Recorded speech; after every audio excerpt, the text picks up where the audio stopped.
The letter arrived on a Tuesday morning in the spring of 1882, tucked between a seed catalog and a bill from the hardware merchant in Abilene. And when Lionel Hunter unfolded it, with hands still rough from the morning's fencing work, the first line he read made him set down his coffee cup so hard it cracked the saucer clean in half. The letter was from one Harold Graves of St. Louis, Missouri, written in a tight, apologetic script that leaned too far to the right as though the man himself was perpetually off balance. It explained, with considerable throat-clearing in written form, that the arrangement made through the Westward Hearts Matrimonial Correspondence Agency had unfortunately come to an unsatisfactory conclusion.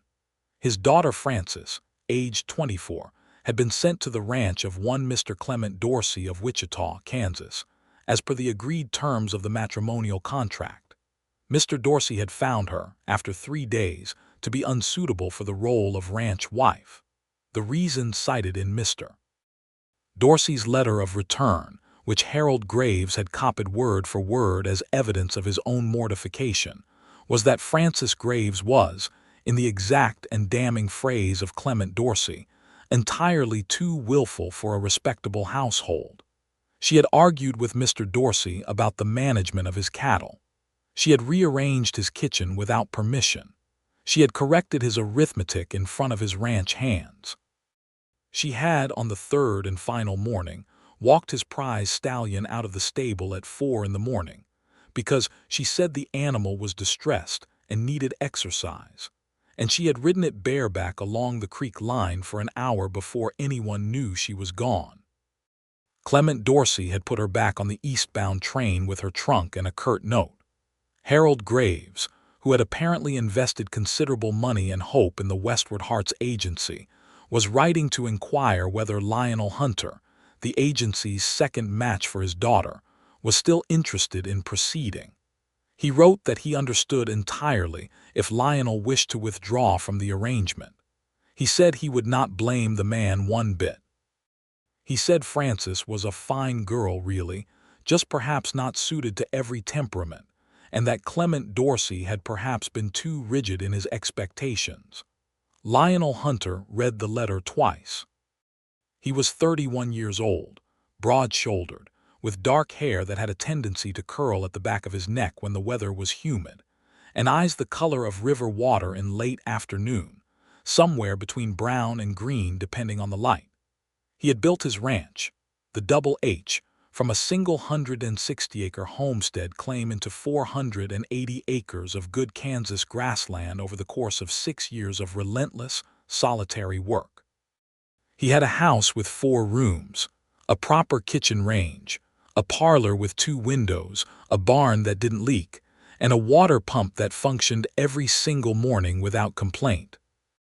He had hired a correspondence agency because his friend and neighboring rancher Cyrus Beaumont had done the same, and was now the father of a 6-month-old boy with his Kansas City wife, and could not stop talking about how a man needed someone to come home to. Lionel had agreed reluctantly that this was probably true. He had written careful letters to the agency. He had been honest about the ranch, the work, the isolation, the winters. He had not tried to make it sound like more than it was. He had simply said he was a hard-working man who wanted a partner in the true sense of the word, someone with a steady head and a capable heart, someone who would not be frightened away by the prairie's wide silences or the occasional hardship of frontier life. He had not expected love to appear immediately. He was practical enough to know that love between 2 strangers was something that had to be grown carefully, like winter wheat, given time and the right conditions. The agency had matched him with Frances Graves of St. Louis, based on her letters, which Lionel had read with increasing interest. She wrote clearly and without artifice. She described herself as educated, having attended a women's academy until she was 18, and said she was capable with horses, decent in a kitchen, and very good with numbers. She said she wanted to leave St. Louis because she felt its walls were closing in around her. She said the West had always called to something in her that she could not properly name. She had never once mentioned that she was obedient. Lionel, rereading her letters now, realized he had never once asked. He looked at Harold Graves's letter again. Entirely too willful for a respectable household. He looked at the letter for a long time. Outside, through the kitchen window, the Kansas morning was spreading itself out across the grass in great golden sheets, and a hawk was riding the thermals above the south pasture without moving its wings at all, just floating on the invisible currents of warm air as though flight required no effort whatsoever. Lionel Hunter picked up his pen, dipped it in the inkwell, and wrote back to Harold Graves in St. Louis. He wrote, "Send her again. Immediately." Then he added a line beneath that because he felt it was important to be clear. He wrote, "I read your account of what she did. None of it strikes me as a disqualifying fault. The stallion likely needed the exercise. Send her on the next available train and telegraph me the arrival time in Abilene." He sealed the envelope, saddled his roan gelding named Cap, and rode the 6 miles to the post office in the town of Millhaven, Kansas, which was not much of a town but had a post office and a general store and a livery stable and a saloon, and importantly, a telegraph line that connected it to the wider world. He mailed the letter and rode home. That was a Tuesday. The reply came by telegraph on Friday. Francis Graves would arrive in Abilene on the afternoon of the following Wednesday. Harold Graves's telegraph, which cost him considerable money per word, read only, "God bless you, sir. She is on her way." Lionel told Cyrus Beaumont about the situation on Saturday when Cyrus rode over to return a borrowed fence stretcher. Cyrus, who was a short, round-faced man from Tennessee who laughed at everything with his whole body, nearly fell off his horse. Clement Dorsey sent her back. Cyrus said, "Old Dorsey, that man is so stiff you could use him for a fence post." "That is not generous," Lionel said. "It is accurate. Dorsey told my wife that a woman's place was at the stove, and that opinions were a luxury a ranch wife could not afford. He said that in front of half a dozen people at the Millhaven church social." Cyrus shook his head with deep satisfaction. "I'd say your Miss Graves has excellent judgment." "She is not my Miss Graves yet," Lionel said. "Send her again immediately," Cyrus repeated, reading the words back to Lionel with a grin that threatened to split his face. "I am going to tell my wife that. She will adore you for it. Please do not tell your wife that." Cyrus had already turned his horse toward home, laughing. Lionel spent the days before Wednesday cleaning the house more thoroughly than he had cleaned it in 6 years. He swept the parlor twice. He put fresh ticking in the bedroom he had designated as the guest room, which would be her room until they had formally decided to go forward with the marriage, because he was not the kind of man who assumed conclusions. He found a mason jar and put a clutch of early prairie wildflowers in it and set it on the windowsill of her room, and then took them away again, because it seemed presumptuous, and then put them back because the room looked too bare without something alive in it. He arrived in Abilene an hour before the afternoon train was due, tied Cap to the rail outside the station, and sat on a bench on the platform with his hat in his hands, turning it in slow circles by the brim the way he always did when he was thinking hard about something. The train arrived in a great exhalation of steam and noise that sent Cap sidling on his tie rope and made the station master's dog disappear under the building. Lionel stood up and put his hat on and watched the passengers step down from the cars. He recognized Francis Graves immediately, though he had never seen a photograph. She stepped down from the second passenger car with a brown leather traveling case in one hand, and her chin lifted at an angle that made it absolutely clear she was not apologizing for anything. She was of medium height, with dark auburn hair pinned up under a practical gray traveling hat, and she had freckles across the bridge of her nose that no amount of powder was concealing. Her dress was dark blue wool, sensible, slightly dusty from the journey. She was looking at the platform and the station and the town beyond with an expression of frank, evaluating interest, the way a person looks at something they intend to understand thoroughly. Behind her, a station porter was hauling out a large trunk with some difficulty. Lionel walked toward her. She saw him before he spoke because her eyes moved quickly and she had already noticed him watching. "Mr. Hunter," she said. It was not a question. "Miss Graves," he said, "welcome to Kansas." She looked at him with those direct, appraising eyes. "You read the letter from my father." "I did." "And you sent for me anyway." "I did." A beat of silence. Then she said, "May I ask why?" He considered the question seriously, the way she had asked it. Because correcting bad arithmetic in front of other people is not a personality flaw. And because a horse that is distressed needs exercise regardless of the hour. Frances Graves looked at him for a long moment. Something shifted in her expression just slightly, like a door easing open by a quarter of an inch. She had been braced, he realized. She had been ready to fight or to defend or to absorb another cold judgment. She had not been ready for this. "My trunk is heavy," she said. "I have books." "Cap is strong," Lionel said. "We can strap it to the saddle." "You rode." "Not a wagon. The wagon has a loose wheel I haven't had time to fix yet." He paused. "I can rent one from the livery if you prefer." "No," she said, and looked at Cap with the same evaluating interest she had given everything else. "He's a good horse." "He is." She walked to Cap and let him smell her hand before she touched his neck, and Lionel watched her do it with the quiet attention of a man cataloging important information about another person's character. The ride back to the Double H took an hour and 40 minutes. Frances rode Cap with the ease of someone who had grown up on horseback, which surprised Lionel briefly until he remembered her letter, and he walked alongside, and they talked the whole way in the manner of two people who have been exchanging carefully composed letters for months, and are now discovering that conversation comes easier than they expected. She told him about St. Louis, which she described with a wry, affectionate precision that made him understand both why she had loved it and why she had needed to leave it. She said her mother had died when she was 14, and that her father, who was a bookkeeper, had raised her with more independence than was considered proper for a girl in their social circle, because he simply had not known how to do otherwise. She said she had learned to ride at her uncle's farm outside the city, and that she had been running her father's household accounts since she was 16. "Clement Dorsey," she said, somewhere in the middle of the ride, "told me that women who argued with numbers were dangerous." Lionel thought about this.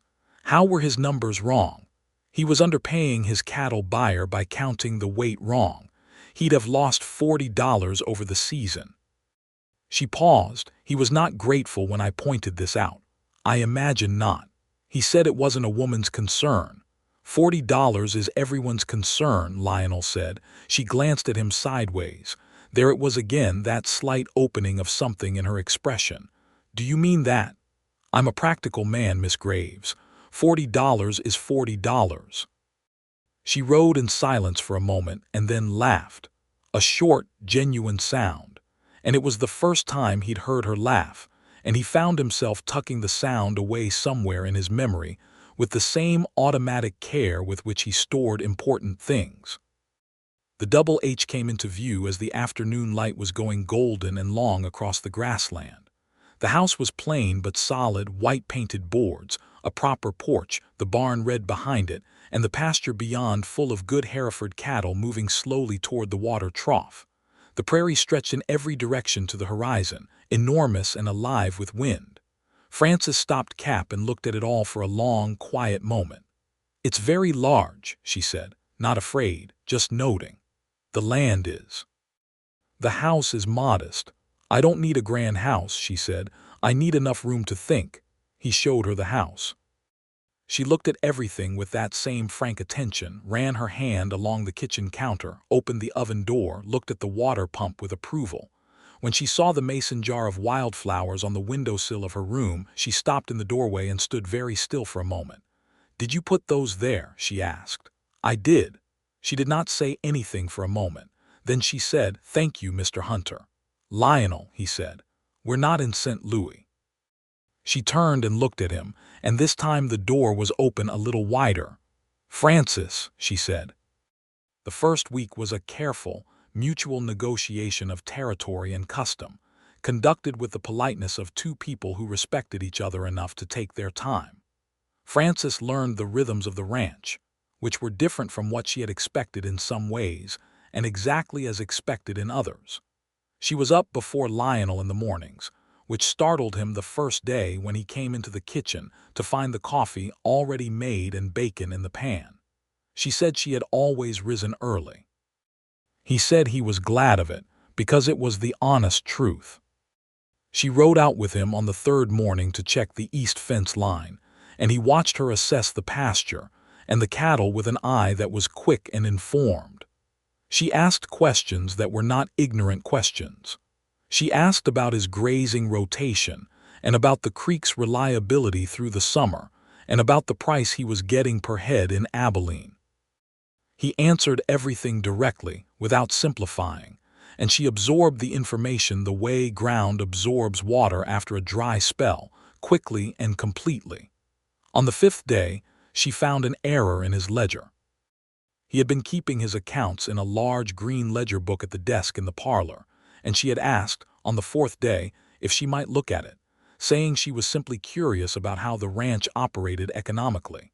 He had said yes without hesitation. On the fifth morning, he found a small note in her precise handwriting left on top of the ledger. It said, "The feed merchant in Abilene charged you twice for the September delivery. Reference invoice numbers 44 and 47. Same shipment, different invoice numbers.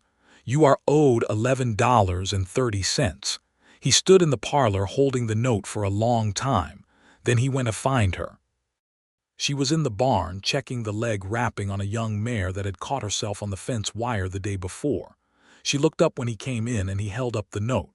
"You're right," he said. "I didn't catch that." She waited for whatever was coming next. "I'll go to Abilene tomorrow and sort it out," he said. "Thank you," she blinked. "That's all you have to say."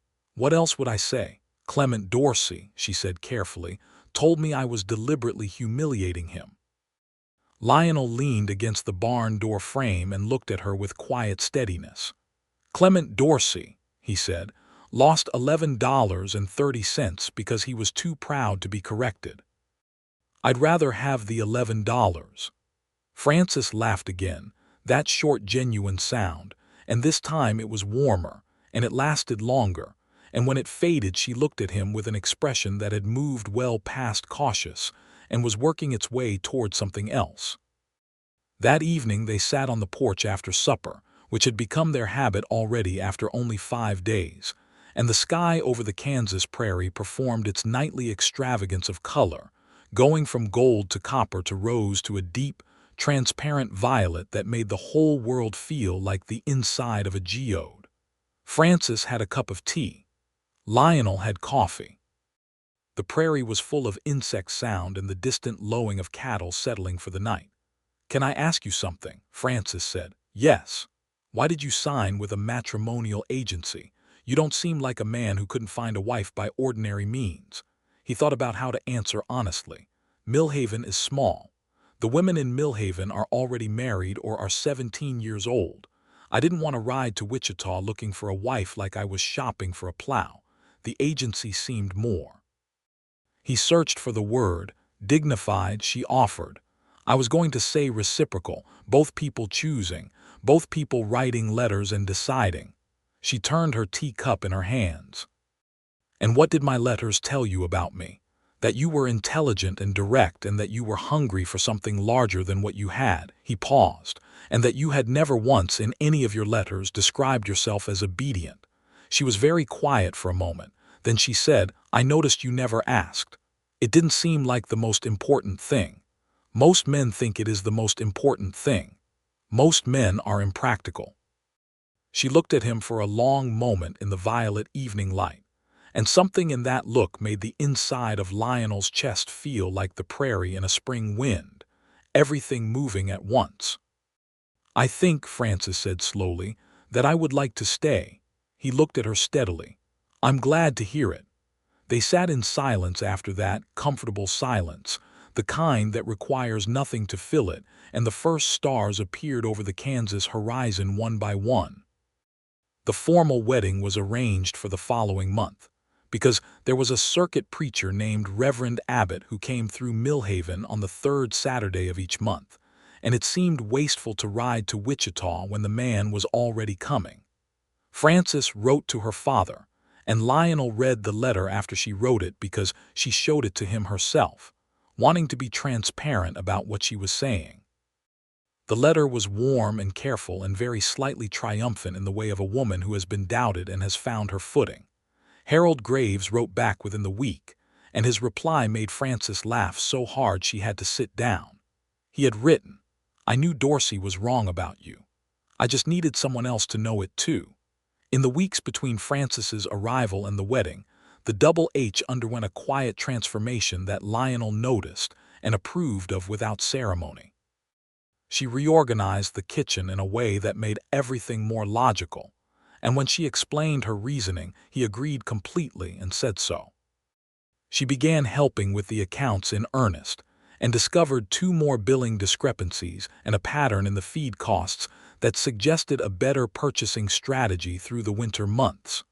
She also, on a rainy afternoon when the outdoor work was impossible, found the loose wheel on the wagon, asked Lionel to show her where the tools were, and fixed it herself.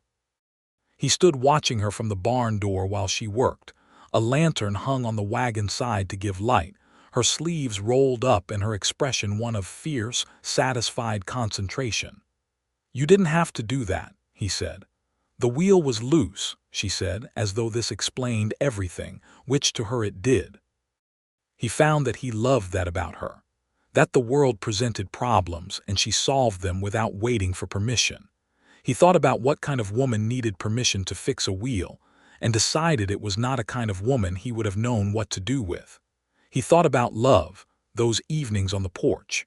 He thought about whether what he was feeling was love or something approaching it, or something adjacent to it that would become love in time. He was an honest man, and he tried to be honest with himself.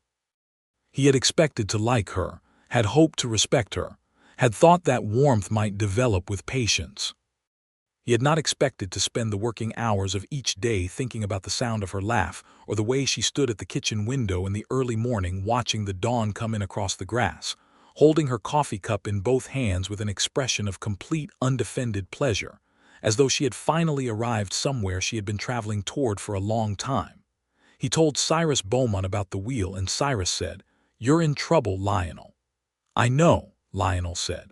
"Good trouble," Cyrus said. "I know that too." Cyrus's wife, Marjorie, came to meet Frances the following Sunday, and the 2 women spent 4 hours talking on the porch while Cyrus and Lionel fixed a section of the shared fence line. And when Lionel came back, Marjorie took him aside with an expression of firm satisfaction and said, "She is exactly what this ranch needed, and I suspect she is exactly what you needed.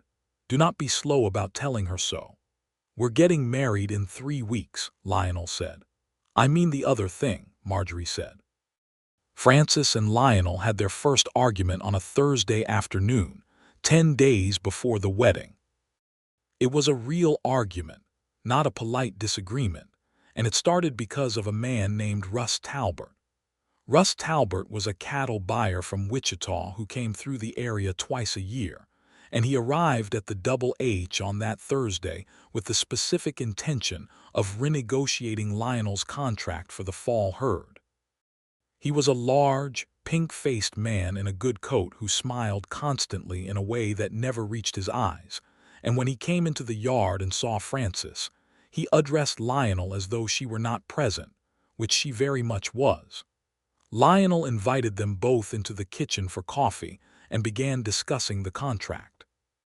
Frances sat at the kitchen table with the ledger open in front of her, because she had been working on the accounts when Talbert arrived, and she saw no reason to put them away. Talbert made his offer. It was lower than the previous contract by a meaningful amount, and his justification was a lot of vague talk about market fluctuations and the difficulty of the season that Frances recognized immediately as the same kind of soft reasoning that Clement Dorsey used when he didn't want to be questioned. She said, "The Wichita market price per head is $18 this season. Your offer accounts for $16.75. That is an 8% reduction on a contract that runs to 200 head, which is $250 less than the fair market value." Talbert looked at her the way Clement Dorsey had looked at her, as though she had materialized from nowhere and had no right to be speaking. "I wasn't aware," he said, with a precise, insulting politeness, that the bookkeeping was handled by the household staff. The kitchen went absolutely silent. Lionel set down his coffee cup with the careful deliberateness of a man making a choice about how to proceed. He looked at Russ Talbot for a long moment, and Talbert's smile began to falter at the edges. "Miss Graves," Lionel said without looking away from Talbot, "handles the Double H accounts. She is also in 3 weeks going to be my wife. The contract offer you've made is below market rate, as she has correctly identified. I'd suggest you revise it." Talbert's face had gone from pink to a darker color. "Now, Hunter, there's no need to revise the offer," Lionel said pleasantly. "Or we can close the ledger and I'll take the herd to Abilene myself and sell there directly." There was a silence. Talbot revised the offer.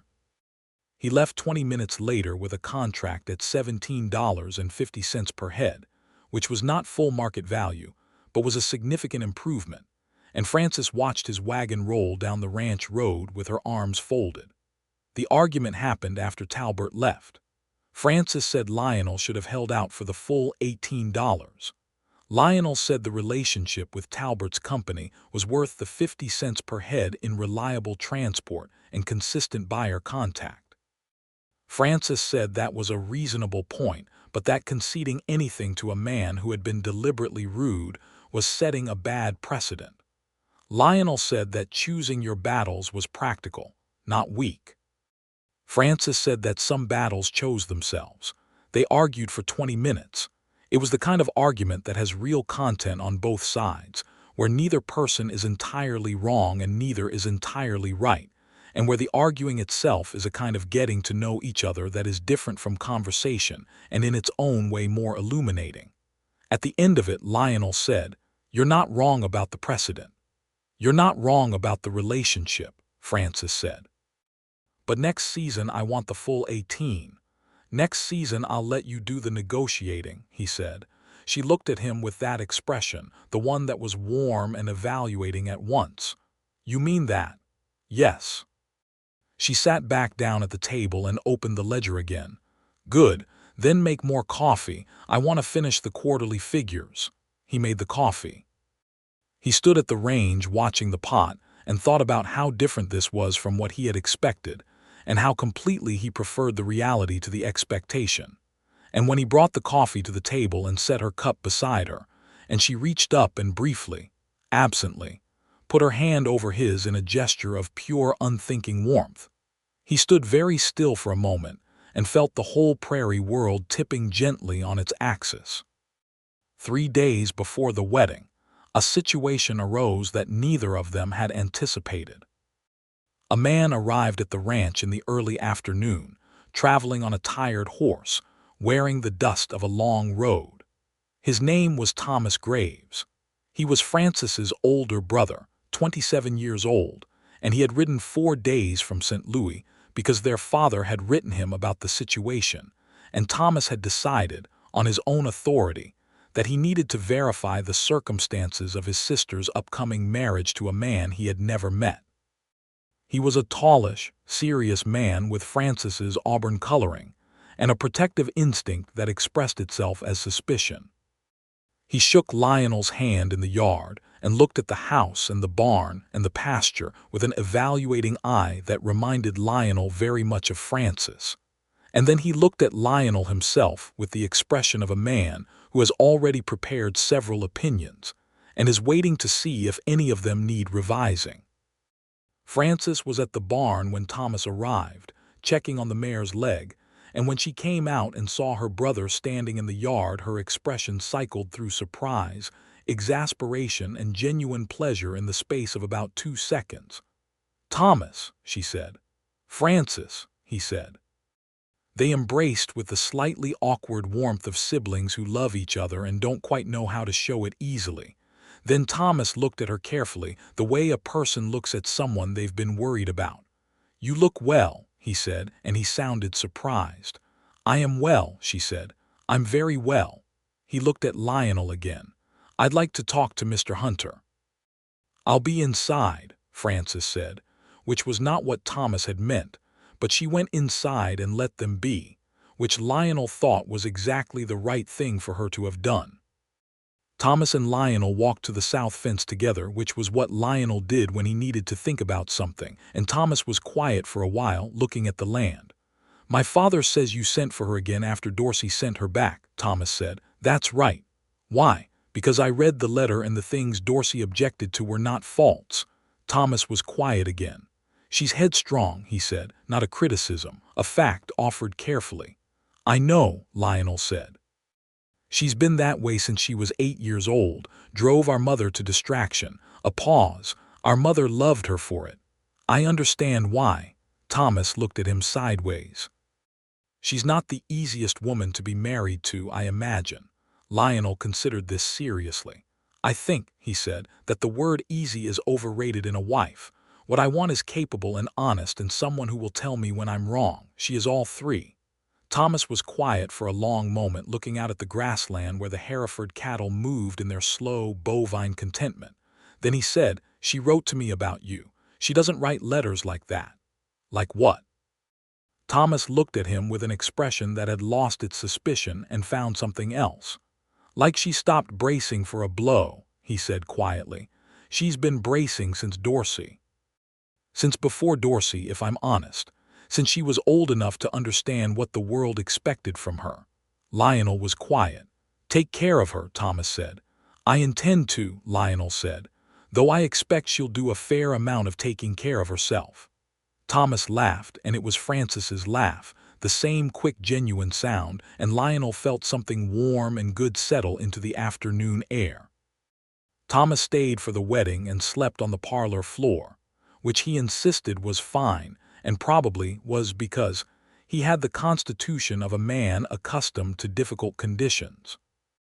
He helped Lionel repair the gate on the south pasture the morning before the ceremony, working steadily and well without being asked, and Lionel thought that he understood Frances better by knowing her brother, understood where the directness came from, the capability, the deep instinct toward action over complaint. Reverend Abbott arrived in Millhaven on the 3rd Saturday of May 1882 and performed the ceremony in the Millhaven Church, which was a small white building with 4 benches on each side, and a window at the front that looked out onto the main street with its general store, and its saloon and its single dusty tree that had somehow survived 8 Kansas winters. Cyrus and Marjorie Beaumont were there. Thomas Graves was there. The Millhaven station master and his wife were there because they were curious, and because small towns are always curious.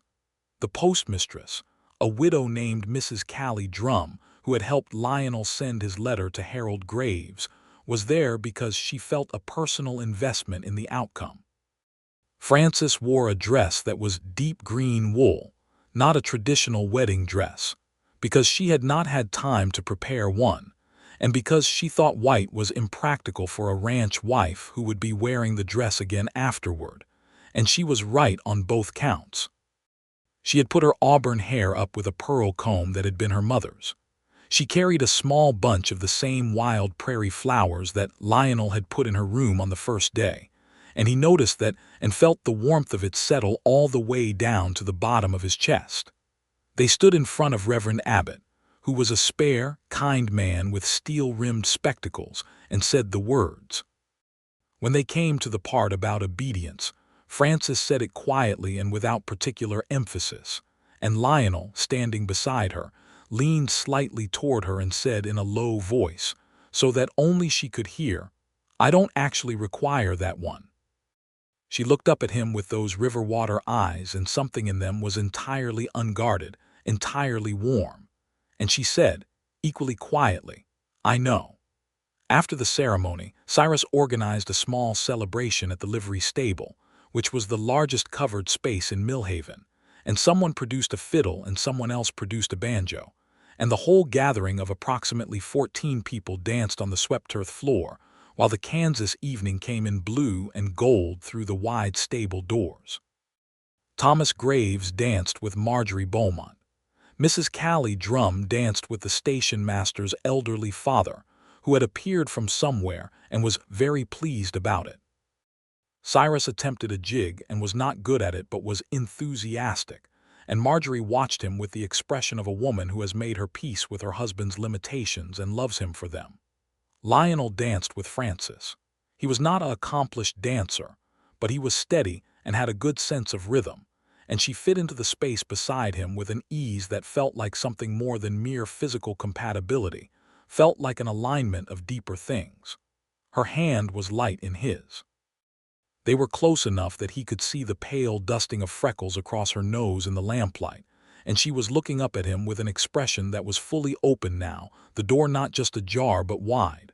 "Are you happy?" he asked her, because he wanted to know and because he was the kind of man who asked directly. "I think," she said, "that I am in the process of becoming very happy. I think it's been happening since you met me at the station." "I think it started before that," he said. "I think it started in the letters."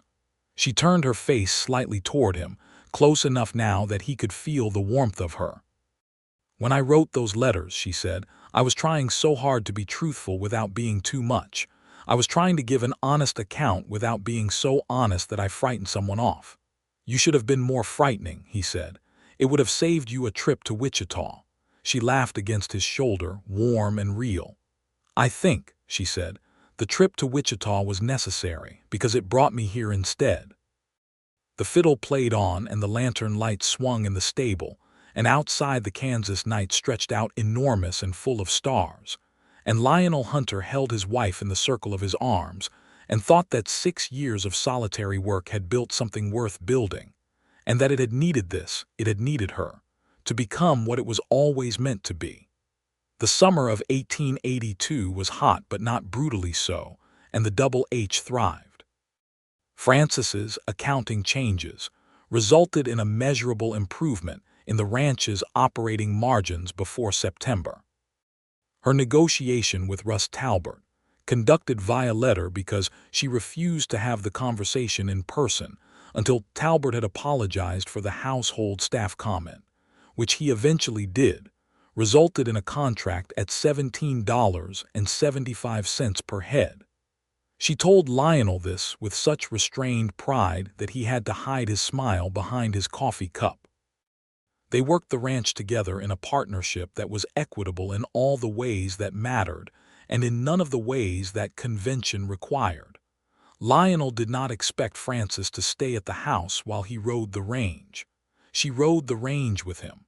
Francis did not expect Lionel to stay out of the kitchen. He cooked on the evenings when she was exhausted, and he did it without comment. They shared the ledger and the decision-making and the work and the evenings on the porch, and the silence that grew between them was the comfortable silence of two people who have stopped needing to fill the air with reassurance because the ground under their feet is solid. There was a night in late July when a prairie storm came up fast from the southwest, the way Kansas storms always did, without negotiation. Lightning walked across the sky in great forked steps, and the thunder rolled in continuous waves that shook the windows, and the cattle in the south pasture began to move in the way that worried Lionel, the restless collective shifting of animals beginning to consider a panic. He was pulling on his boots in the kitchen when Francis came down the stairs already dressed, jacket on, hair in a quick braid, boots laced. "South pasture," she said. "Yes." They rode out together in the lightning-split dark and worked the spooked cattle back from the fence with the kind of easy, coordinated effort that looks like conversation. One person reading the herd from one side while the other reads it from the other side. No words needed, just attention and trust. They had the cattle settled in the lower pasture, sheltered by the ridge line, before the worst of the storm hit, and then they rode back to the barn through rain that was coming sideways and put the horses in their stalls and stood in the barn doorway watching the lightning move away to the northeast, both of them soaked through and out of breath.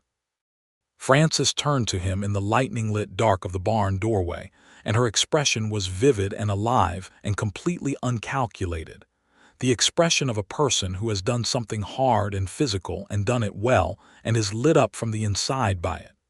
He kissed her then, because it was the only possible thing to do, and because the moment demanded it, and because he had been wanting to for weeks with increasing urgency.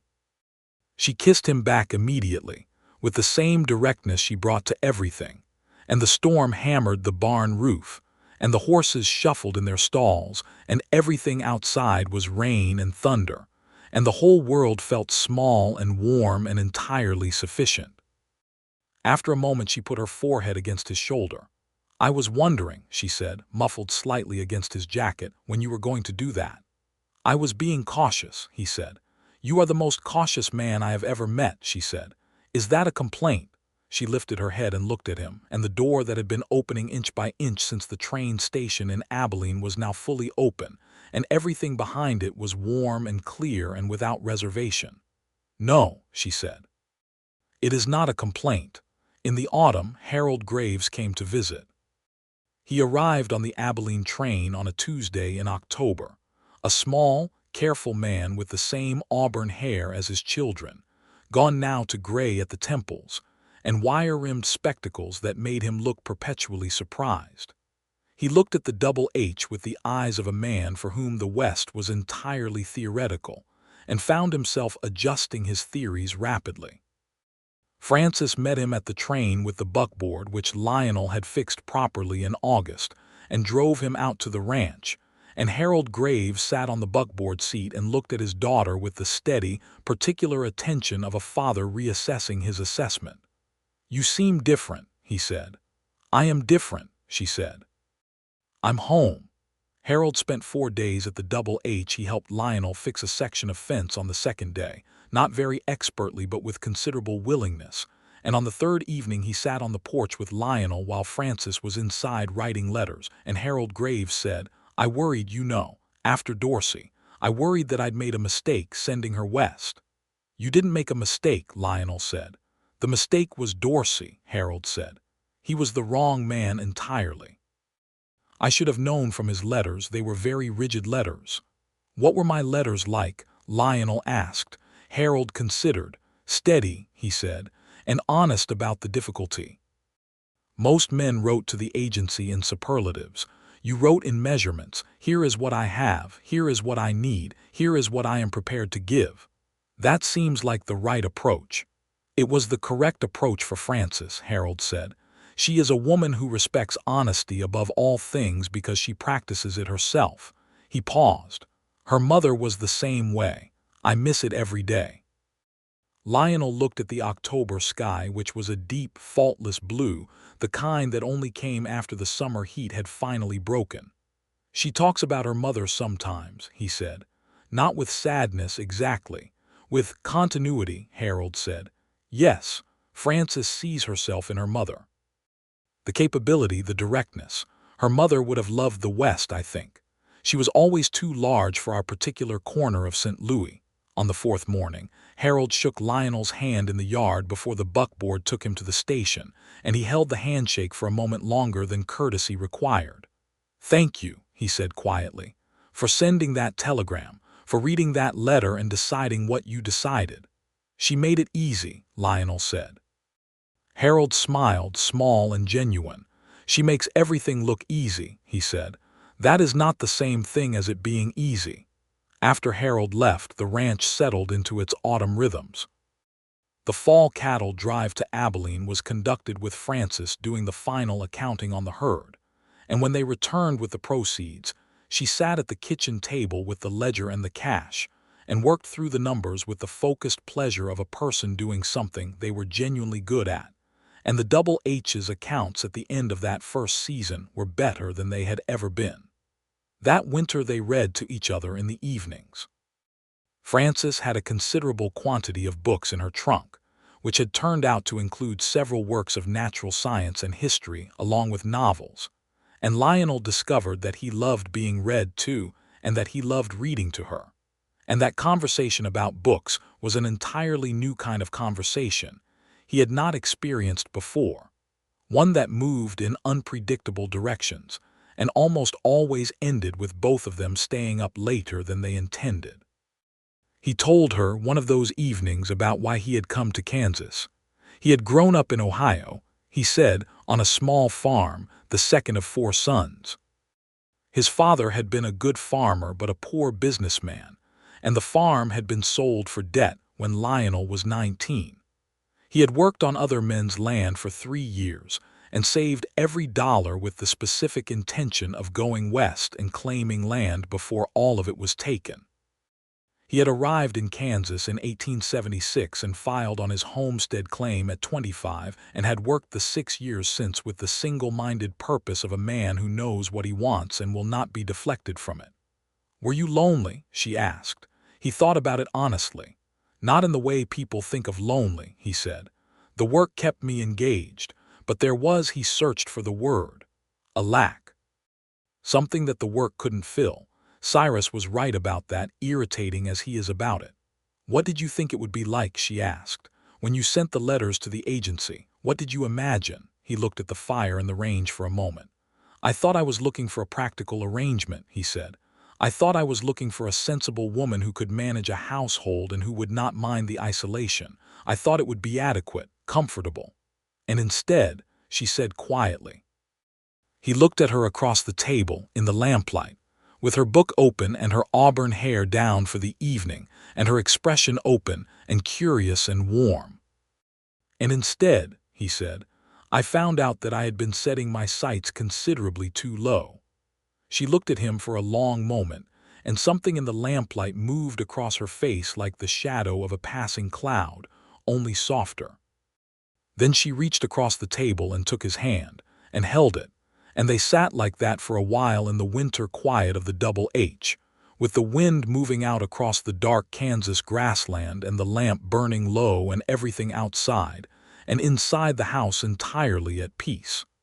In the spring of 1883, Frances told him she was expecting a child. She told him in the morning, matter-of-factly, with her coffee in her hand, and the dawn coming in through the kitchen window in that particular way she loved. She said, "I believe we are going to have a child in November." Lionel set his coffee cup down. He looked at her.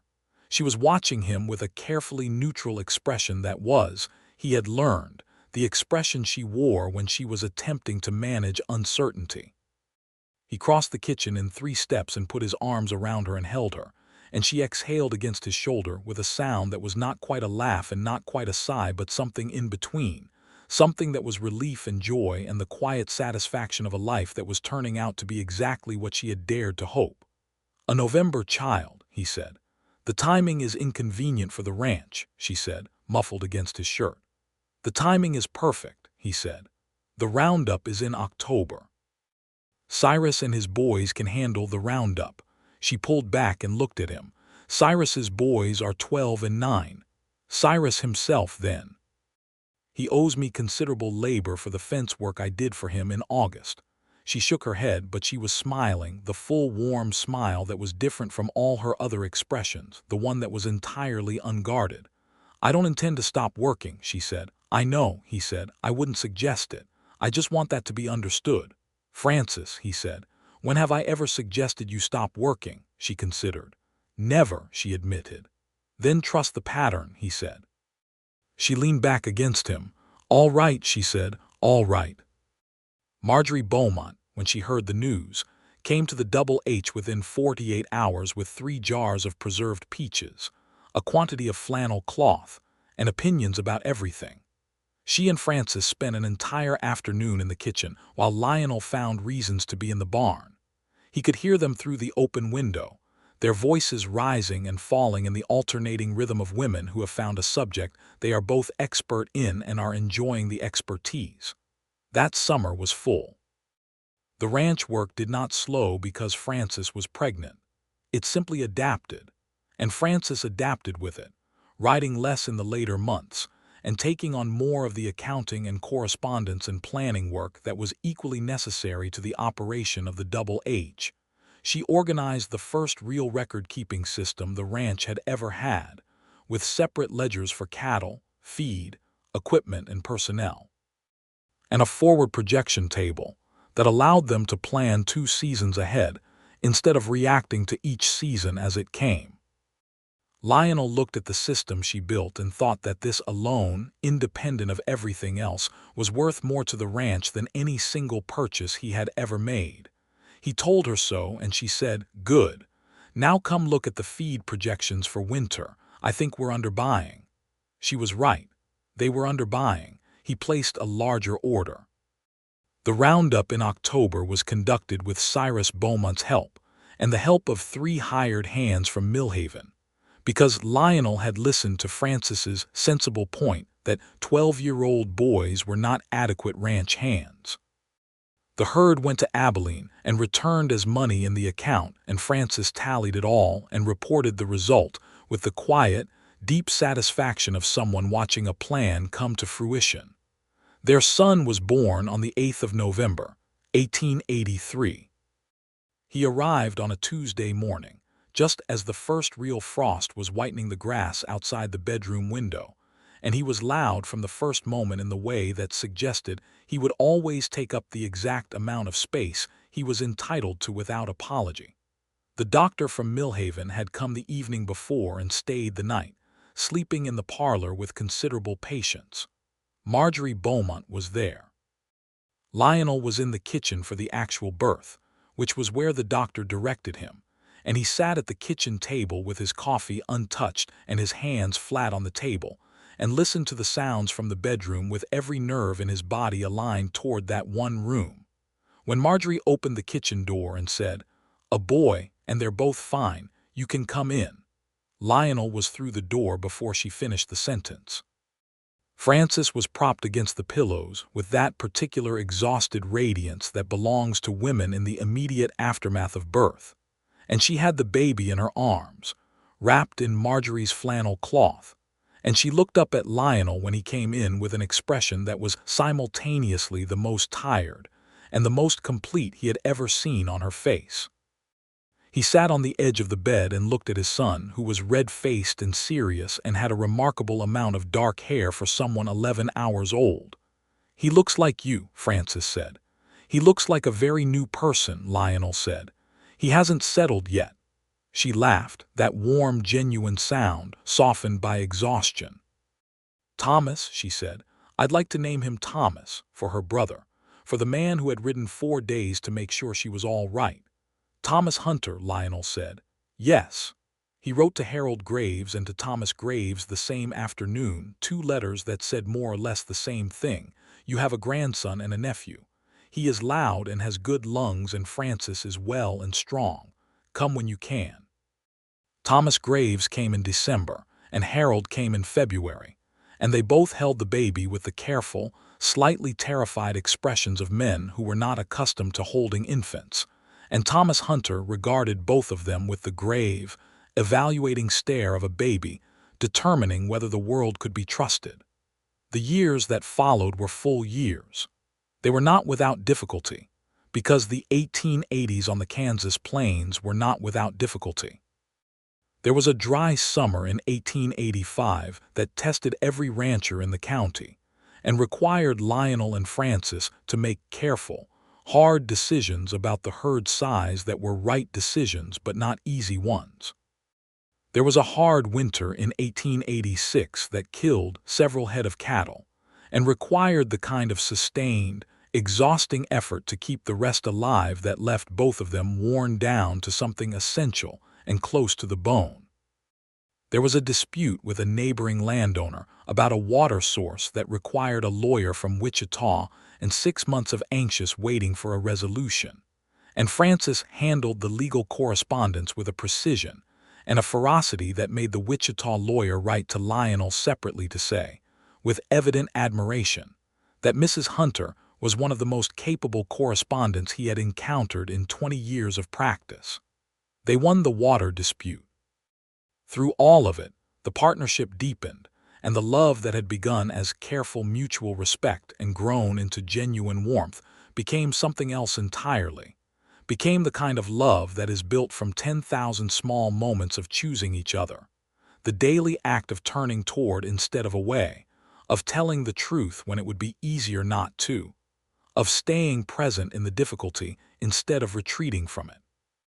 There was an evening in the spring of 1886 when the cattle loss from the winter was finally tallied, and the numbers were hard, and the road forward required real sacrifice and real planning, and they sat at the kitchen table together with the ledgers open between them and worked through it all.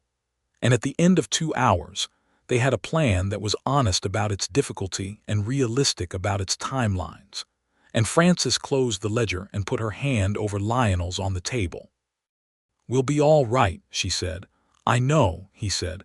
"I've been all right since you arrived." She looked at him with that open, clear expression.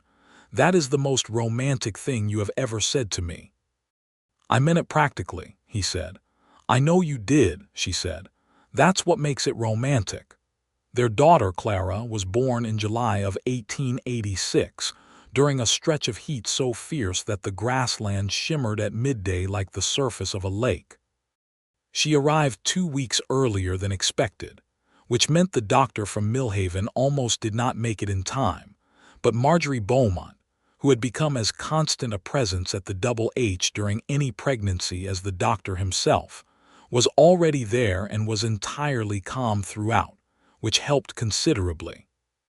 Clara arrived in the early morning heat with considerably less volume than her brother had, looking at the world with dark, thoughtful eyes that Frances said were exactly the color of river water in late afternoon.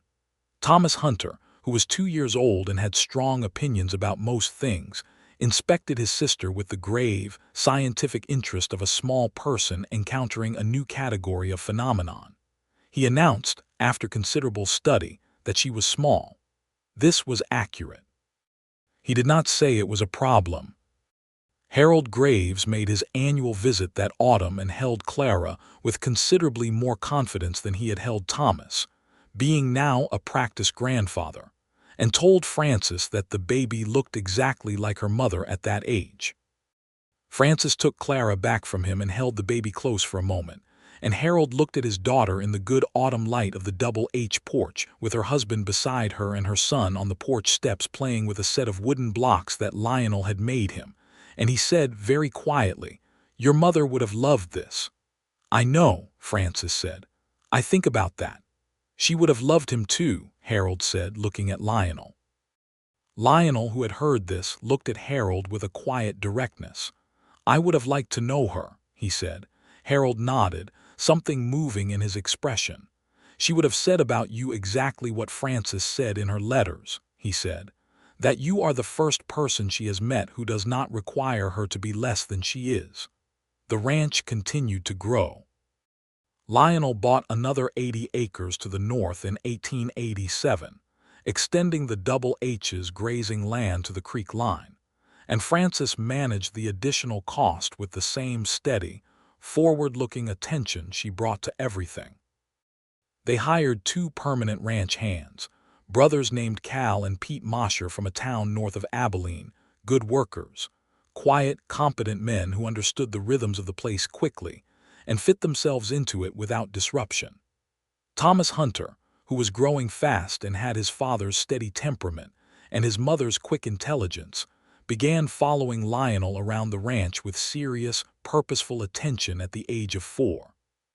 He asked questions constantly, the way children do when they have been raised in an environment where questions are answered honestly, and Lionel answered all of them, because he believed there was no better way to raise a capable person than to explain the world to them with clarity. Frances taught Thomas to read when he was 5, using the method her own father had used with her, which was simply to read everything aloud all the time and let the child absorb the pattern of letters and meaning together.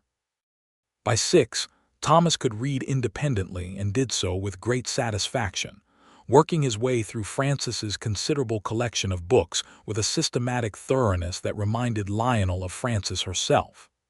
Clara, who had the quieter exterior but, as it turned out, an equally strong will beneath it, spoke in full sentences at 2 and began reading before she was 5, presumably because she was determined not to be behind her brother in any respect. She was a child who thought carefully before she acted, which Marjorie Beaumont said was a blessing, and who then acted with complete commitment, which Marjorie said was also a blessing and also occasionally alarming. There was a day in the summer of 1889 when Clara, who was 3 years old, climbed to the top of the barn fence and stood there in the full confidence of someone who had planned this and saw no reason why it would not work. And Frances, who came around the barn corner at exactly the wrong moment, had the very specific experience of seeing her daughter 3 feet off the ground on a fence rail and catching her as she jumped. Clara, unperturbed, said she had known her mother would catch her. Frances held her daughter against her chest with her heart going at twice its normal speed and said, "You cannot know that. You must not do that." Clara considered this seriously. "But you did catch me," she said. "That is not the point," Frances said. She told Lionel about it that evening, and they sat on the porch and went through the full parental cycle of relief and residual fright, and the slightly exhausted amusement that is the only adequate response to a child who is both alarming and technically correct. And eventually they were laughing, quietly. Because the evening was beautiful and their children were asleep inside, and the prairie was full of the summer insect sound, and the Double H had become everything Lionel had built it to be and everything Frances had needed it to be, and neither of them had built it alone. "She's going to be something," Frances said. "She's already something," Lionel said. "Something larger, I mean." "Runs in the family," he said. Frances leaned into him on the porch bench, her shoulder against his. "Do you know what I thought," she said, "when I read your telegram, the one my father forwarded to me, send her again, immediately?" "What did you think?" "I thought it was a madman," she said. "I thought, who reads that letter and responds by saying send her immediately? I thought he's either a complete fool or a completely different kind of man from any other I've encountered." "I like to think it was the second option," he said. "It was the second option," she said, "but I didn't know that yet. I was absolutely terrified on that train to Abilene. I was watching the Kansas grassland go by through the window, and I was thinking, I have been sent back once. I cannot survive being sent back again." He was quiet, looking at her. "And then you were standing on that platform," she said, "and I could see, even from the train steps, that you were nervous. You had your hat in your hands and you were turning it in circles, and that was the most reassuring thing I had ever seen. Because if you were nervous, it meant you were invested. It meant this actually mattered to you." "It mattered," he said. "It had already mattered since the letters, but yes. Standing on that platform mattered considerably." She lifted her head from his shoulder and looked at him, and the evening light was the same copper and rose that it had been on the first evening she had arrived, and her expression was the same one he had fallen in love with, fully open, entirely present. The door not just open, but the wall itself come down. "I am very grateful," she said quietly, "that you are the kind of man who reads a letter about a willful woman and says send her again." "I'm very grateful," he said, "that there was a willful woman to send." He kissed her in the copper evening light, on the porch of the Double H, with the prairie spread out in all directions, and their children asleep inside, and 6 years of marriage and 2 children and 480 acres of good Kansas land and 10,000 small daily choices of love behind them. And it was exactly as right as the kiss in the barn doorway in the lightning-split storm, which was to say completely and without reservation right. In the fall of 1889, Cyrus Beaumont organized the first annual harvest gathering at his ranch, which was a practical arrangement disguised as a celebration, in which all the neighboring ranchers brought their families and shared labor for the final harvest preparations and celebrated the end of the season together. It became, immediately, an institution. Frances ran the food organization with Marjorie, and the 2 women who had been simply neighborly acquaintances in the early years had by now become genuine friends in the way of women who have survived difficulty together and know each other's true measurements.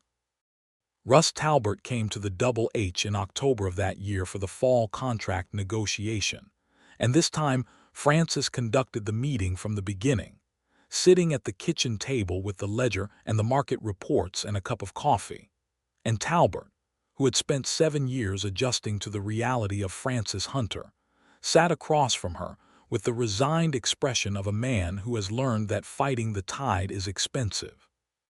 The contract that year was for $18.40 per head. Frances told Lionel the final number when she saw him in the yard afterward, And the way she said it, with that restrained precision that was her particular form of triumph, made him pick her up off the ground, which startled them both.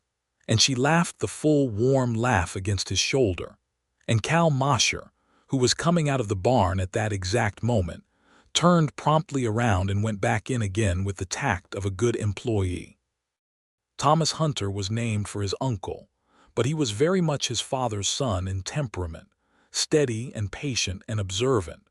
And by the age of 8, he was a genuine help on the ranch, not performing work beyond his capacity but performing his actual capacity honestly and without being asked.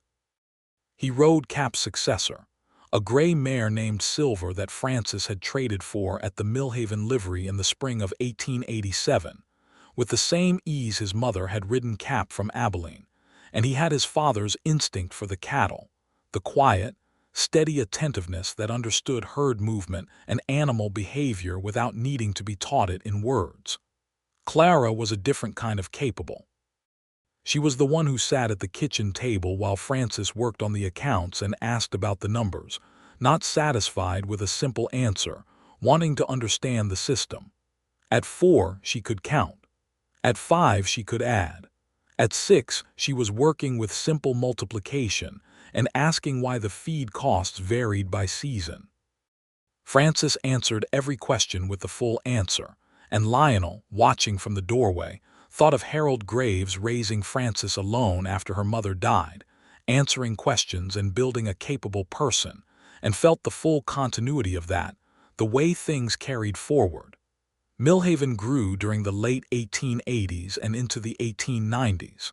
A second general store opened.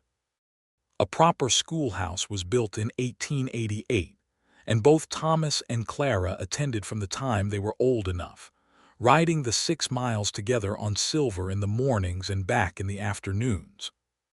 Frances had opinions about the school's curriculum, which she expressed to the schoolteacher, a young man from Illinois named Mr. Hatch, with her characteristic directness. And Mr. Hatch, who was 23 and not yet accustomed to Frances Hunter, took several months to adjust to her perspective but ultimately agreed with most of it. The year 1890 arrived, and with it the particular quality of change that comes when a decade turns, when people look at where they started and where they are and take a kind of accounting that is not written in ledgers. Frances, who was 32 years old, sat on the porch on the first evening of January in a heavy coat with her coffee steaming in the cold air, and when Lionel came out and sat beside her she said, "8 years. Since you arrived," he said. "Since you wrote send her again," she said. He looked at the winter prairie, gray and enormous under a low white sky. "Are you satisfied?" he asked. She turned to look at him with an expression that was very direct and very warm, and that contained within it all the history of the past 8 years. Every ledger balanced, and every fence fixed, and every storm ridden out, and every evening on the porch, and every argument and every reconciliation, and every moment of the particular joy that comes from doing difficult work, alongside someone you trust completely and love without reservation. "I am the least appropriate person to ask about satisfaction," she said. "You know that." "I know, I'm asking anyway." She was quiet for a moment, looking at the winter sky. "I am deeply, thoroughly, completely satisfied," she said. "And also I think we need to extend the north pasture fence before spring because the ground on the eastern edge is soft and will not hold through a wet season." He laughed. It was a full, warm laugh that went out into the winter air and disappeared across the prairie. "Francis," he said. "Lionel," she said. "Will you let me have the satisfaction response without the fence assessment for 30 more seconds?" She considered this with visible effort. 25 seconds, she said. He put his arm around her and she leaned into him and they looked at the winter Kansas sky together, at the enormous gray vault of it, at the hawks riding their invisible highways of warm air above the frozen grass. "I am happy," he said, "more than I knew was available." "So am I," she said, "more than I knew I was allowed to be." The silence held for a moment and then she said, "The fence, though." "The fence," he agreed. He bought the fencing supplies the following week. Frances supervised the installation with the focus and efficiency that characterized everything she did, and the north pasture fence went in before the spring wet season and held through it without incident, as she had known it would. Their second daughter, Ruth, arrived in June of 1891. She had Frances's red auburn hair and Lionel's quiet temperament, and came into the world in the early morning with a kind of composed deliberateness that the doctor from Millhaven, who had by now delivered all three of the Hunter children, said was entirely new in his experience of newborns. She looked at everything with that calm, serious attention, and Thomas, who was 7, and Clara, who was 4.5, received her with the full range of sibling responses. Thomas with steady, gentle interest, and Clara with the proprietary enthusiasm of a child who intends to be involved in everything. Harold Graves, who came every October now with the regularity of a season, held Ruth in the ranch house parlor with the complete ease of a man who had become, over 9 years of visits, as much a part of the Double H as the furniture, and looked at his third grandchild with the expression of a man whose life has turned out to contain more than he expected. He told Lionel on that visit that he was thinking of moving west. Lionel looked at him. "St. Louis is all you've ever known," he said. "St. Louis is a ledger with entries on both sides," Harold said. "My daughter is here. My grandchildren are here. My son Thomas has talked about coming west for years, and I am 61 years old and would like to spend the time I have left in a place that feels like something is still growing."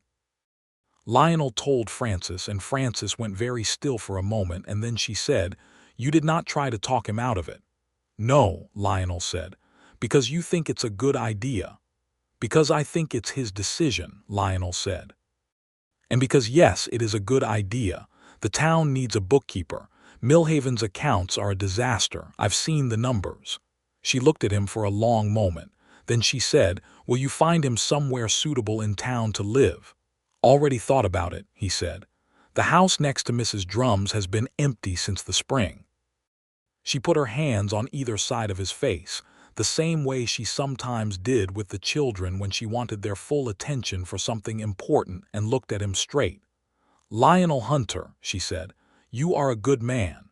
"I'm a practical man," he said by reflex. "They are not mutually exclusive," she said. "I have been telling you that for 9 years." Harold Graves moved to Millhaven in the spring of 1892.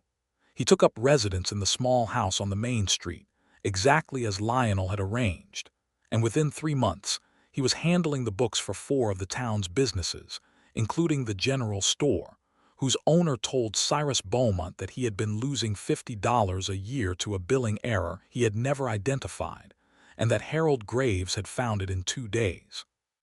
Harold said, when Lionel told him this, that Frances had been the one to give him the diagnostic approach. He had learned it from watching her work.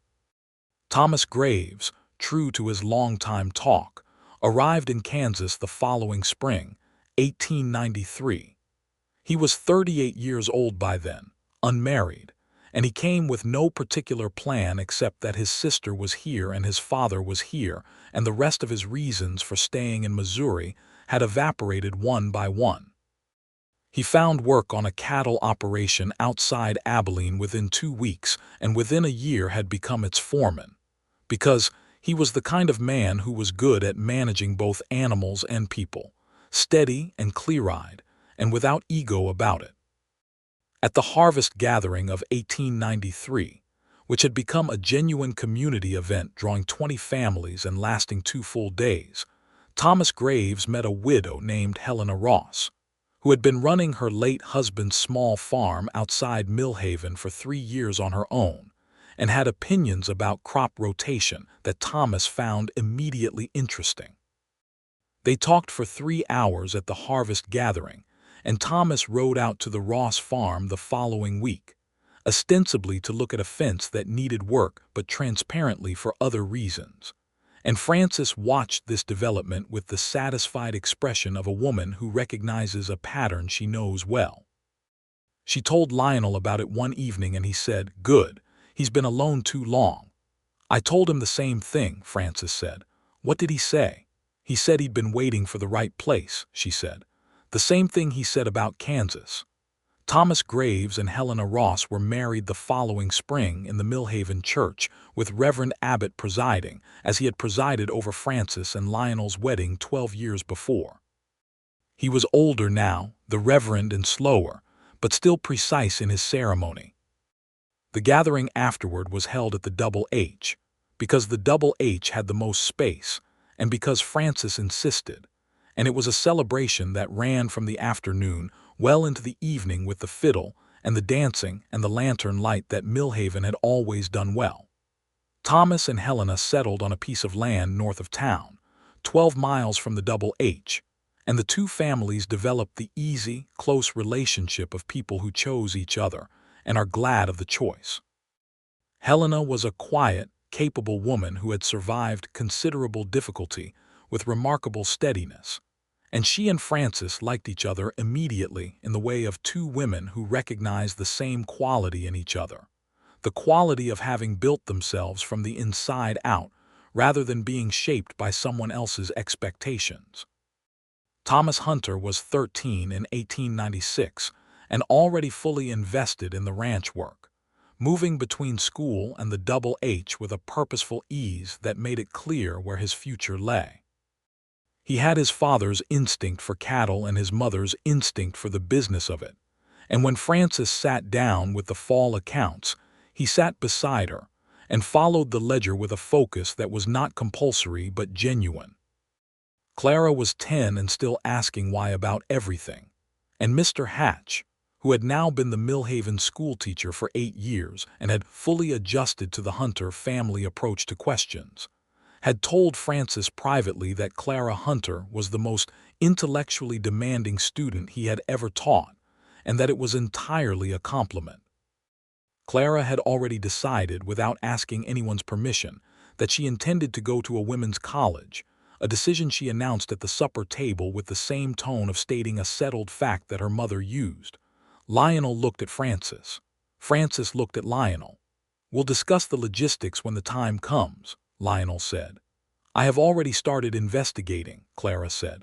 "Of course you have," Frances said, with an expression that was pride and amusement and a very deep affection. Ruth, who was 5, was listening to all of this with her characteristic composed attention, and then said, "I want to stay on the ranch."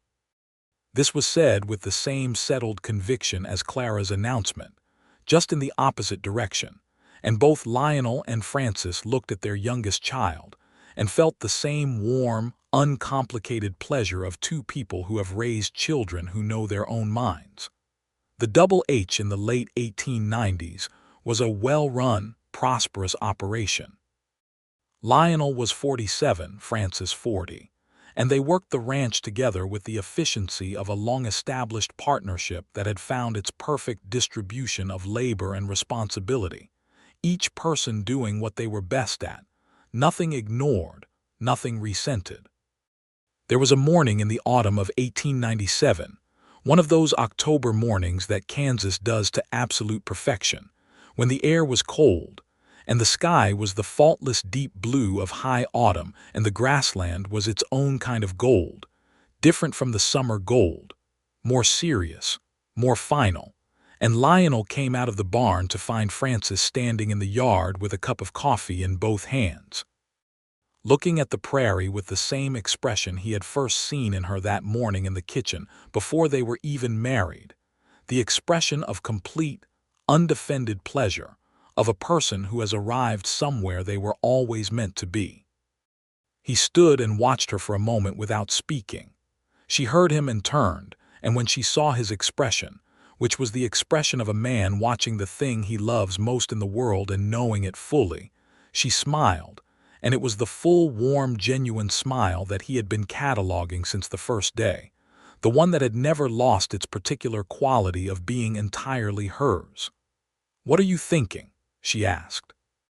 "I'm thinking," he said, "about a Tuesday morning 15 years ago when I read a letter that said a woman had been sent back for being too willful, and I wrote send her again immediately. And," she said, And I'm thinking it was the best thing I ever did, he said. And that I knew it was the right thing before I even understood why.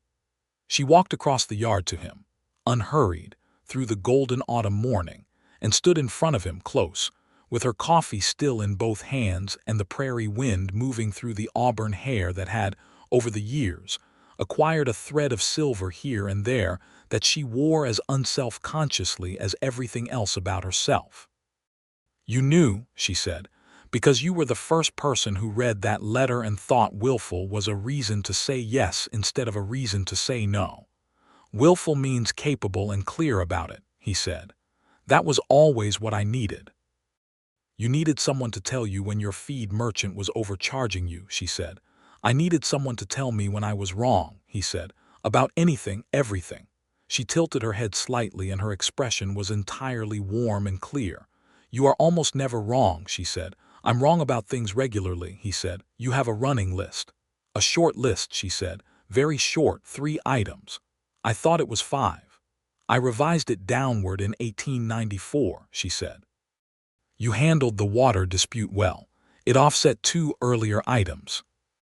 He laughed and put his arm around her, and they stood in the October yard of the Double H together with the prairie spreading out in all its vast, indifferent, beautiful entirety around them, and the smoke rising from the kitchen chimney in the cold air, and the cattle moving in the south pasture with their slow, bovine contentment, and everything that had been built here.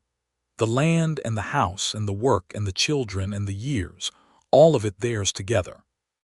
All of it grown from a Tuesday morning, and a letter and a man who read the word willful, and felt not alarm but recognition. Harold Graves, who was 71 in 1902 and in good health and still keeping books for half the businesses in Millhaven, told Lionel that year that he had been reading a new naturalist's account of the Kansas grasslands and thought they might be the most understudied ecosystem in North America. Lionel, who had been living in those grasslands for 26 years, said he thought Harold was probably right. Harold said he intended to write a paper about it for a St. Louis scientific society to which he still belonged. Frances said she would help him compile the observational records. This became a project that occupied Harold and Frances through the following winter, and the paper was eventually published in a modest scientific journal and cited once, which Harold considered a success. Thomas Hunter was 19 in 1902, and he had, by then, taken on the primary management of the Double H's cattle operation with a competence that required almost no supervision. Lionel and Frances discussed this between themselves one evening and agreed, with the direct honesty that characterized all their important conversations, that the ranch's future was settled.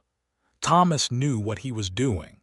Ruth, who was 11, would likely be part of it too. The Double H would outlast them both and be in hands that understood it.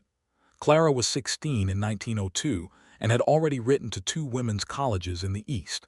She had presented her research at the supper table with the same organized precision Frances used with the ledgers. Lionel had listened to her presentation with full attention and said, when she finished, "Which one has the better mathematics faculty?" Clara stared at him. "You're not going to argue about it." "You've been telling us since you were 10, he said. "I've had time to adjust." Frances, who had been watching him with an expression of calm pleasure, said, "He looked into it himself 2 years ago. He wrote to the Wichita newspaper correspondent for information about Eastern schools." Clara turned to her father with an expression that was, for a moment, entirely unguarded in the way of a child receiving an unexpected gift. "You did that? You're my daughter," he said. "Of course I did." Clara went to a women's college in Ohio in 1904. She wrote long, detailed, enthusiastic letters home every 2 weeks without fail, full of what she was learning and what she thought about it. Letters that Frances read aloud at the supper table because Thomas and Ruth were as interested as their parents, and because the Hunter household had always understood that learning was not a private matter. Ruth, who had said at 5 that she intended to stay on the ranch and had never deviated from this position, grew into a young woman of quiet, formidable capability, who understood the double H's land and livestock with the deep, specific knowledge of someone who had spent her childhood paying very close attention to it. She had her father's patience and her mother's directness, and a particular talent for the natural world that made Harold Graves, who had been observing it since she was small, say privately to Lionel that Ruth Hunter understood the prairie the way the prairie understood itself. In the spring of 1905, Frances wrote a letter. It was not to a matrimonial agency or to a railroad company or to a business contact. It was to the Westward Hearts Matrimonial Agency, which had been operating now for over 25 years and which had moved its offices from their original location to a larger building in Kansas City. She wrote to thank them. She wrote to tell them that the match they had arranged in 1882 had resulted in, as of the current date, 23 years of marriage, 3 children, a prosperous ranch, and a life she would not have traded for any alternative she could imagine. She said she thought they should know this, because she suspected they heard more often from people for whom the arrangement had not worked than from people for whom it had worked completely. She told Lionel she had written the letter that evening, and he said, "What made you think of it?" "Thomas asked me this week how we met," she said. "He's heard the story, but he was old enough to want the real version." "What did you tell him?" "I told him his father read a letter that said I was too willful and wrote back immediately to say send her again." She paused. "He said that sounded like me. Then he said it sounded like you too. And I thought someone should write to the agency and tell them." Lionel looked at her across the kitchen table in the lamplight, with the spring evening coming in through the open window and the sound of the prairie in its spring voice, full of new growth and creek water and wind. "Do you know what Thomas means when he says it sounds like me?" he said. "He means you are a man who reads Willful and thinks, 'Yes, that is what I want,'" she said. "He means you are a man who does not mistake a woman's strength for a problem. He has seen you do that his entire life. Now he knows where it started." 1882, Lionel said. "A Tuesday in May," Frances said. "You remember the day of the week." "I remember everything about that train ride," she said. "I was terrified and furious and trying not to show either, and then you were standing on the platform turning your hat in circles, and I thought, this is a man who is nervous because this matters to him." "It mattered," he said. "Before I saw you it mattered. It mattering got worse after I saw you." "Worse," she said. "Considerably worse," he said. "By about the 3rd day, after the ledger." She laughed, the full warm laugh, exactly as it had always been, unchanged by 23 years and 3 children and every difficulty and every joy, unchanged by anything the Kansas years had brought, always the same genuine, unperformed sound. "After the ledger," she said. "You found $11.30 I didn't know I was owed," he said. "What was I supposed to do? Fall in love with me over arithmetic," she said. "I fell in love with you over who you are," he said. "The arithmetic was evidence." She reached across the table in the old familiar gesture and took his hand. He held it with the same steadiness he had held everything for 23 years, quietly, without performance, without contingency. Outside, the prairie evening was doing its nightly work of being beautiful. The light was going from gold to copper to rose to that deep transparent violet, the same as it had always been, the same colors in the same sequence as the sun moved west across the enormous Kansas sky.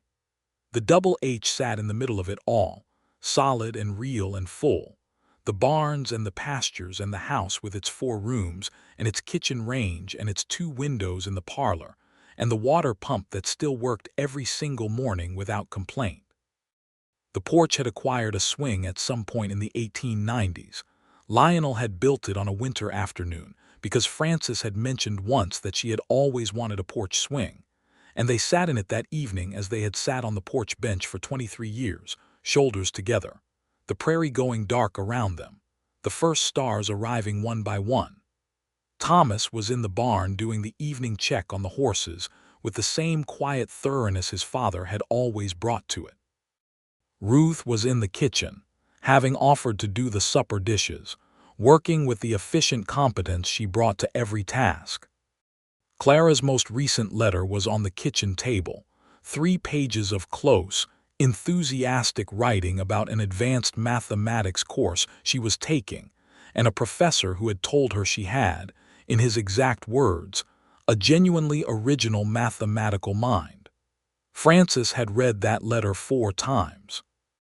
Harold Graves's lamp was visible from the Double H porch, a warm point of light in the town 6 miles away. Harold at his desk probably, keeping books or writing his naturalist observations or reading one of the 3 volumes he always seemed to be working through simultaneously. Thomas Graves and Helena were 12 miles north, settled into their farm with the satisfied ease of people who have built something good together. Cyrus Beaumont, who had never stopped laughing at everything with his whole body, was 2 miles east with Marjorie and their 3 grown children, and a set of grandchildren who were already beginning to terrorize the south pasture in a manner that their grandfather found entirely delightful. All of it connected, all of it built, all of it alive and continuous and real. Frances leaned against Lionel's shoulder in the porch swing, and the swing moved gently in the evening air, and the prairie spoke its insect language all around them, and the stars multiplied overhead with their usual indifferent generosity, spilling light across the Kansas dark in quantities no one had ever been able to count. "Lionel," she said. "Frances," he said. "I am entirely satisfied," she said. "Please make a note." He pressed his lips to the top of her head. "Noted," he said. "At last." She laughed, and it went out across the prairie and was absorbed into the enormous, generous dark, and the swing moved, and the stars were out, and the Double H stood in the middle of the Kansas grassland exactly as it had always stood, solid and unambiguous, and full to the edges with everything 2 people could build together when one of them read the word willful and said, without hesitation, without qualification, without one single reservation, "Send her again immediately."